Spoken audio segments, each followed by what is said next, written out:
Hi, everybody. It's Transformation Tuesday. This is Mary Pat Knight from Leaders Inspired.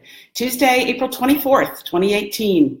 And spring has finally sprung. So I'm feeling hopeful and possible and looking forward to what we're creating in front of us for the next several months as we blossom and bloom as spring allows us to do.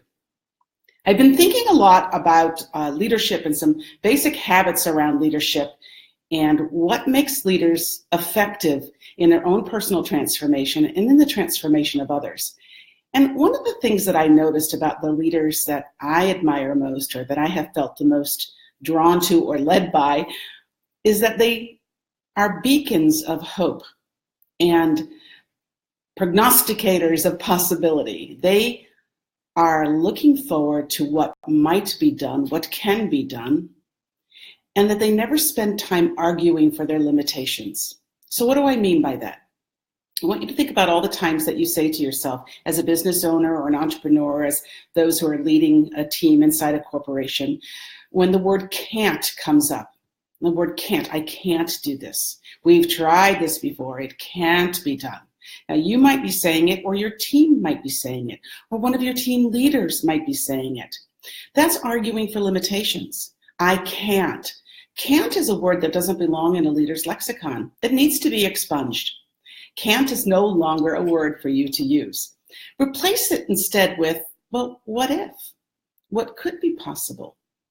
What more could we try? If we couldn't say can't, what would we do? And begin to invite curiosity about a possible outcome rather than a negative limitation that says, nope, not going there. I bet you'll see people start to self-start and think for themselves. And certainly if you found yourself caught in that bad habit, just know that over 60 days or so, with a real intention around positivity, around what's possible, what could be created, that habit can be broken. You won't use can't very often. You really won't, I promise you. So I like the analogy of being like water. So water can pound on a rock, it certainly can. I will tell you that the word can't is a rock pounder. You're pounding on a rock, you're pounding on a rock, and you're pounding on the same rock over and over again with very, very little influence. But if you start to think like water, and water is flow and possibility.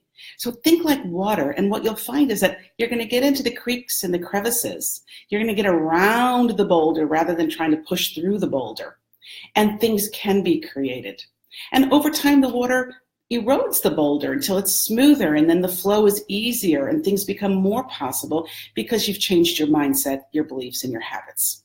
So, Transformation Tuesday, tip of the day, take the word can't and transform it to what if.